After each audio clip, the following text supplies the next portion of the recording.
National Disaster Risk Management urges aid organizations to reach out to the displaced in Amhara and Afar states.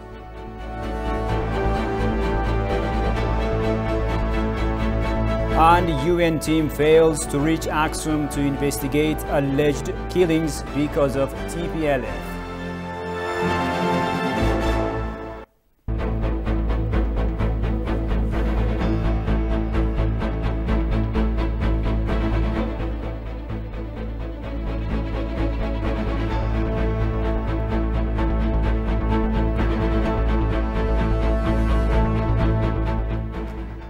Hello and welcome to Addis News Hour. With the news, I'm Shifara Olako and do stay with us.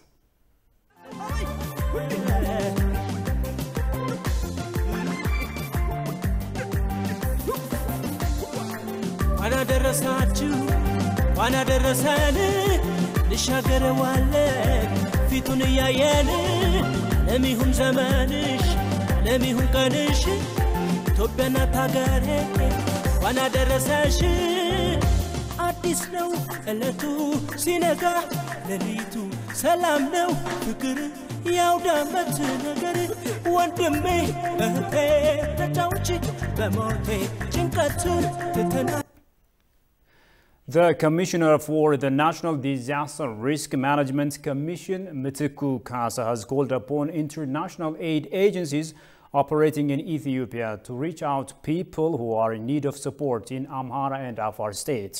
Talking to ETV, Mitiku said TPLF's lootings and vandalizing of public properties deteriorates the situation. Alula Teklamariam has more. The National Disaster Risk Management Commission is mandated to manage and handle hardening situations.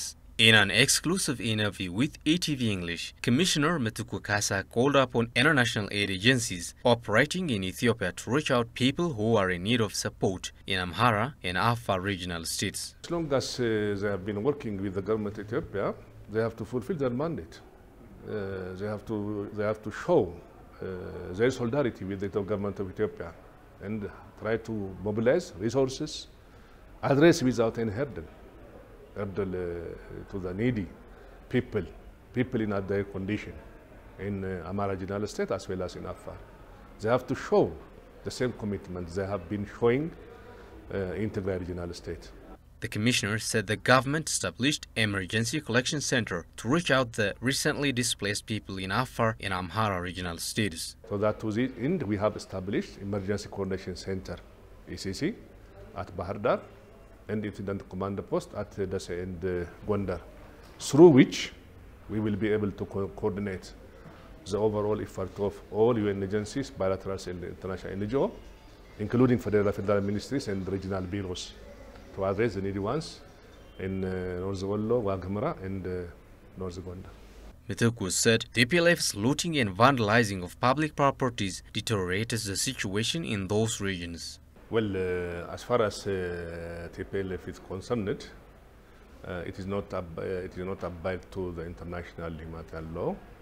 So looting and vandalizing of food and non-food items it is a clear indication of the position of TPLF. So that the government always denounce the evil acts of TPLF and try to float all wrong and evil doings of TPLF to the international community. In addition to a large number of people affected by the war in Tigray, millions have been displaced in the state of Afar and Amhara because of repeated incursions by the TPLF, making the humanitarian response more challenging.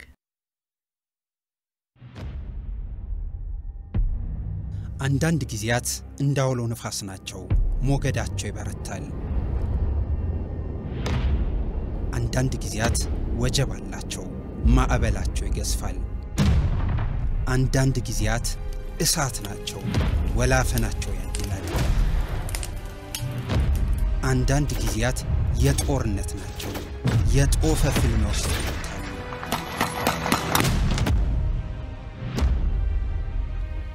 አንዳንድ ጊዜያት ይሁሉ አልፎ የጸጥታ ይሆናሉ ሰላም በመድሪቷ ላይ ነክሳል ጊዜ ይለዋወጣል እኛ ግን ጸንተን እንቆማለን ሀገር ማለት እኛ ነን Now, while the United Nations High Commission for Human Rights has only released preliminary reports on investigation results of human rights violation in Tigray, the TPLF lobbyists are busy spreading lies about massacres being committed. Surprisingly, the UN investigators were not able to reach the town of Aksum, the hot spot in Tigray where a massacre is allegedly committed due to sudden change in the security situation and in the conflict dynamics. The TPLF lobbyists have been continuing their propaganda to hide the reality on the ground. Jerusalem Bezia has more on that. The Ethiopian Defense Force have continued the war effort to stamp out the TPLF terrorist group and restore peace and security in the country. However, the TPLF's foray into Afar in Amhara has resulted in hideous killings, lootings, and colossal damage to the communities. Meanwhile, the joint investigation by the Ethiopian Human Rights Commission and the United Nations Human Rights Office into alleged violations committed by all parties to the conflict in Tigray have not been finalized. The preliminary findings of a joint investigation by the UN Human Rights Office and the Ethiopian Human Rights Commission into alleged violations in Tigray have been submitted to the UN Human Rights Council. Though on September 13, Monday, the UN's Human Rights Chief Michelle Bachelet stated the UN investigators were not able to reach the holy city of Aksum due to sudden change in the security situation and in the conflict dynamics. However, Chief of the Ethiopian Human Rights Commission, Daniel Bekkele, told VOA the Commission is still analyzing the information and evidence gathered and is not ready to share any findings and conclusions at this stage. He said the Commission's findings, conclusions and recommendations will be contained in the final report of the joint investigation to be published November 1. On the other side, protesters deliberately fed by TPLF's diaspora propagandists have been spreading malicious their propaganda to call for an independent investigation into alleged human rights violations in Ethiopia's Tigray conflict. However, the reality is clear, because at this moment not only the town of Aksum, but also the whole towns and districts of the Tigray state, except those claimed by the Amhara, is under the TPLF. Therefore, the UN investigators were not able to reach the city of Aksum due to the TPLF troops occupying it and being unwilling to let them conduct investigations. Knowing full well how the international media outlets are already biased in favor of the TPLF, they feed them with unsubstantiated reports of serious human rights situations, conveniently blaming it on Ethiopian and allied forces. What's even disappointing here is that even most African media outlets are following suit and helping TPLF lobbyists' propaganda take shape. Fortunately, though, Commissioner Bachelet reports that TPLF's brutal troops have perpetrated many human rights abuses since gaining control of parts of Tigray and expanding to neighboring regions. During the period under review, the Tigrayan forces have allegedly been responsible for attacks on civilians, including indiscriminate killings resulting in nearly 76,500 people displaced in Afar and an estimated 200,000 in Amhara. Most international media outlets have deliberately left Amhara and Afar to melt on their own while trying to create false images of rights violations in Tigray. That's why the Ethiopian government has still striving to international community to recognize violations of civilians across the country by the TPLF terrorist group. It is high time that the world wakes up to the reality that the TPLF is the aggressor and not the victim in this tragedy. Gedeon reiterated the position of the government that all credible allegations of serious human rights violations that had been reported in relation to the situation in Tigray and other regions in Ethiopia should be thoroughly investigated. He criticized the temporal scope of the joint investigation by the Ethiopian and United Nations Human Rights Commissions, noting that the cutoff was the declaration of the ceasefire of the government, meaning that many violations would not be covered and that the investigation would be incomplete and might not give a full picture of the situation. The Ministry of Foreign Affairs of Ethiopia vows to capitalize on its digital diplomacy to effectively counter external pressures. The ministry began training Ethiopian diplomats who are soon to be deployed to different countries amidst closure of close to 30 embassies abroad. Kasam Chane reports. The Ministry of Foreign Affairs of Ethiopia said it has been undertaking a wide range of efforts to modernize the nation's diplomatic endeavor on political, economic and social reform programs, according to the Deputy Prime Minister and Minister of Foreign Affairs Demeke Mekonnen. The ministry has started training its diplomats, aiming at equipping them with the necessary skills to effectively respond to current diplomatic challenges. The organizational reform needs right professionals at the right time and place. Major and effective manpower will be assigned not by numbers but with personal acumen. We're working to make major organizational change for a better diplomatic mission. The reform envisions to effectively using digital diplomacy, thereby maximizing efforts of diplomatic missions. The Deputy Premier also underscored the ministry has been undertaking intensive organizational study to support the reform with concrete findings. This institutional reform is being carried out based on the country's historical relations and power interests forged with other countries over the past many years. It's now high time to deploy skilled and effective diplomats to protect our interests in the international diplomatic arena. That's why we called most of our missions abroad and started this training to redefine our goals.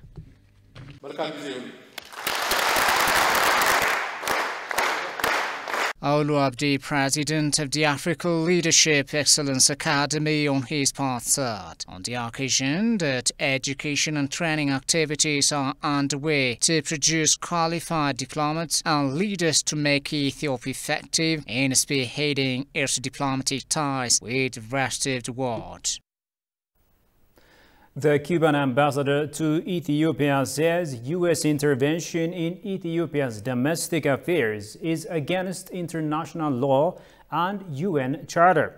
She also says the U.S. goal in sanctioning leads to country's change of regime and not human rights protection. Sintayo Tamrat has the following report. There is no other country except Cuba that has received the most severe and longest sanctions by the U.S. successive governments. In 2007, the UN General Assembly adopted a resolution to end a half-century U.S. blockade on Cuba. On that event, Cuban Foreign Minister quoted a declassified United States government document from 1960 by then Deputy Assistant Secretary of State for Inter-American Affairs, Lester DeWitt Mallory, saying that the purpose of the embargo was to weaken the economic life of Cuba, denying money and supplies to Cuba, to decrease monetary and real wages, to bring about hunger, desperation, and overthrow of government. And the U.S. action against Cuba was dubbed an act of genocide as defined by the 1948 Convention on the Prevention and Punishment of the Crime of Genocide and an act of economic warfare under the conclusions reached at the 1909 London Naval Conference. The President of the United States has no right at all to pass judgment on any other sovereign nation on this planet. Having powerful nuclear weapons provides no right whatsoever to tread upon the rights of the peoples of the other 191 countries represented here. And the determination and courage of the peoples should not be underestimated when it comes to defending their rights. After all, what prevails is not the power of cannons, but the fairness of the ideas for which you are fighting.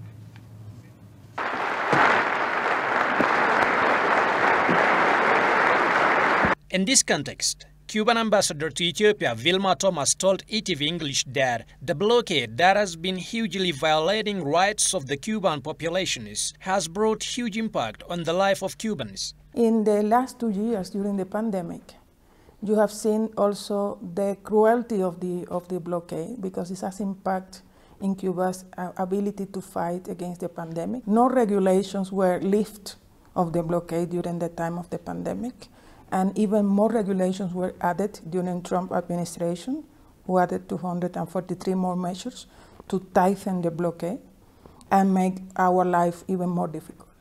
But because despite all those difficulties, as you mentioned, for 60 years now, we have been able to resist and endure and develop.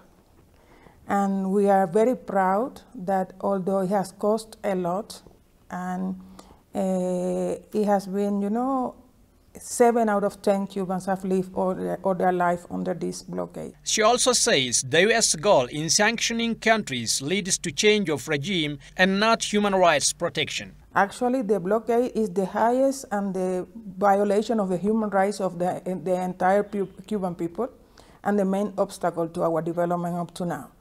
But the real reasons they wanted to maintain the blockade is that they wanted to change the system that the Cuban people give to itself. They wanted to change our government, and despite the majority of the population supporting the government, they keep on trying to overthrow the Cuban government. They have been doing that. They cannot accept that just 90 miles from the US, we have a different kind of government to the one they wanted to impose on us.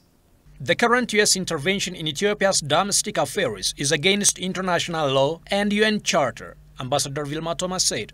We are against any sort of unilateral sanctions. We think that unilateral sanctions are against international law, are against the Charter of the UN, and are against the basis of the multilateral system. No countries have really the right to impose sanctions on others. I think the way to handle any kind of situation should be multilateral cooperation, constructive engagement. That's what we have been promoting at a multilateral level, and those are the basis of in which any situation should be addressed. And this is the case of Ethiopia. Speaking on the Ethio-Cuba relation, the two countries have now attained a very good cooperation with a number of agreements signed and some being implemented in areas like education, health, technology, trade and agriculture, the ambassador mentioned. Our relations are in a very good shape right now. We have a lot of agreements we have been working on. Some of them have already been signed and have been implemented. And some others are in a very advanced stage of negotiation. We are working in agreements in health, in education, in science and technology, agreement between our chambers of commerce in order to promote also our trade relations. Ethiopia and Cuba have strong bilateral ties for over 45 years now. The Ethiopian ambassador to Italy, Damitu Hambisa, met with Deputy Foreign Minister of the Hellenic Republic, Ambassador Themistolis Demiris, in Athens and discussed bilateral issues of mutual concern. During the discussion, Ambassador Damitu briefed the Greek Deputy Foreign Minister on the latest developments in Ethiopia, the Grand Ethiopian Renaissance Dam, and the Ethio-Sudan border dispute.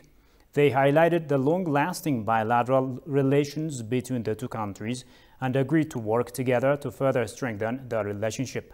Ambassador Damitu has also discussed with the Executive Director of Hellenic Athens Chamber of Commerce and Industry.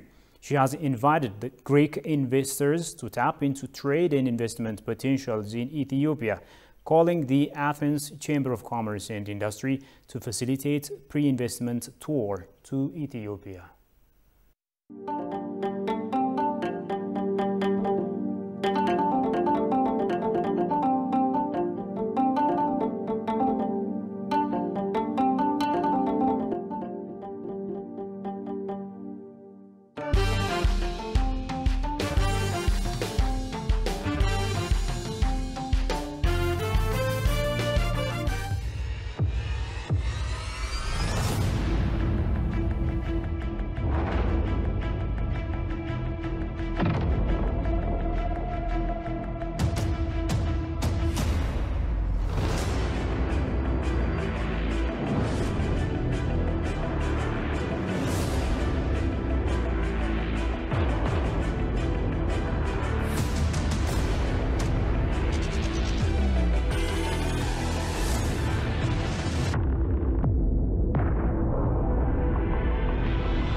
Now, in business, the tourism and hospitality industry is one of the most coronavirus-stricken sectors in the globe. The government of Ethiopia has been providing finance for businesses in the tourism sector to help them stay afloat. According to the Ministry of Tourism, the sector has remained intact despite challenges posed by the coronavirus. Haptamu Ashagri has more on that. Ethiopia leads the continent in the number of cultural and intangible heritages inscribed on UNESCO World Heritage List. This immense tourism potential has been challenged by the corona pandemic over the past year, forcing the government to provide financial support for actors in the sector to stay afloat. The government has been providing financial support, including loans, through revised policy frameworks to make business in the hospitality sector stay afloat. They have been able to keep their employees and withstand the impact of the pandemic. The domestic business has also been functioning well, allowing hotels to remain active. The tourism sector remained intact despite challenges. President of Ethiopian Tourism and Hotel Management Association Getahun Alamu, for his part, said his association is working hard to boost the tourism market in the country, creating linkages internationally. በኢትዮጵያ ደረጃ የተቋቋመ ነው ከ3000 በላይ አባላት አሉት ከዛ በተጨማሪ This association has 3,000 members. There are similar associations in Kenya, Tanzania, and South Africa. We are integrating with hospitality professional associations in United Kingdom to attract foreign market into Ethiopia by increasing our market share. የማርኬት ሼራችንን ለመጨመር ነው Over 200,000 foreign tourists have visited Ethiopia over the past 12 months, and the country aspires to generate more foreign currency, as Ethiopia is dubbed as one of the top 10 countries that would be frequented by tourists after the corona pandemic. Like the Ethiopian Kebero drum, I came in playing the Ghanaian dondo to represent the unity in Africa. We can never talk about unity without talking about Ethiopia. Welcome to Addis Ababa, the home of the African Union and the capital town of Ethiopia. Two great men, Osagyefo Dr. Kwame Nkrumah and the Emperor Haile Selassie I, were very instrumental in the formation of the Organization of African Unity, now known as the African Union. These two understood that together we stand, divided we fall. May the souls of these great Pan-Africanists go marching on. Tonight, I am going to be taking you through a cultural, historic, and insightful tour through Ethiopia. When you come to Ethiopia, there are sites that you might want to visit, some of which include the Simien National Park, with its high peaks, deep valleys, and sharp precipices stretching over 1,500 meters. You might also want to visit the ruins of Aksum, which represents the heart of ancient Ethiopia, when the kingdom of Aksum was the most powerful between the Eastern Roman Empire and Persia. You might also want to visit Tyre, which is an archaeological site in the center of Ethiopia, south to Addis Ababa. Ethiopia prides itself in its diverse landscape and rich culture, which is why you might want to visit so many cities in Ethiopia, some of which include Addis Ababa, Mabel, Lalibela, Gondar, just to mention a few. Ethiopia, being the second most populated country in Africa, is the only country that has never been colonized by the West. The Italians tried to create a colonial crack on Africa through Ethiopia, but were defeated at the Battle of Adua.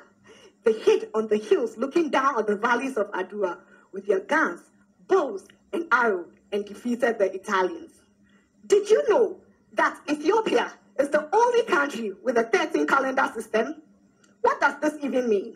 This means that when everybody else in the world has 12 months in the year, there are 13 months in Ethiopia.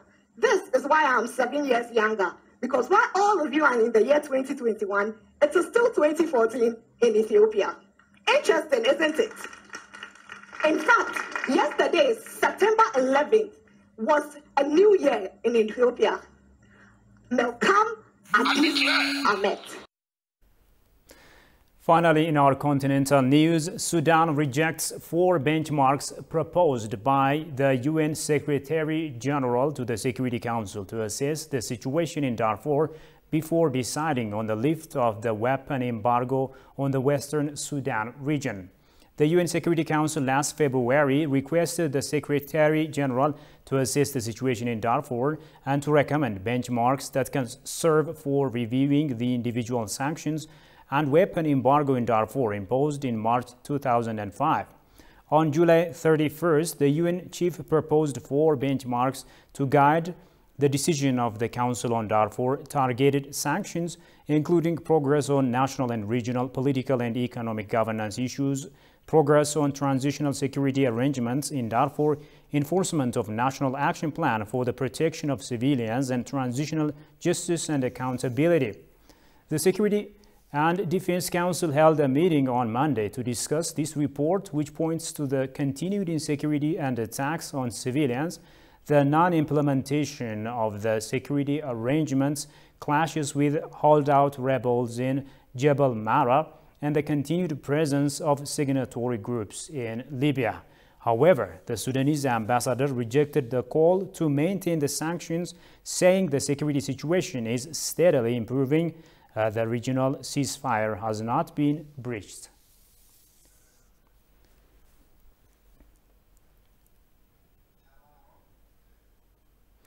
And finally, a quick reminder of the top stories. National Disaster Risk Management urges aid organizations to reach out displaced in Amhara and Afar states.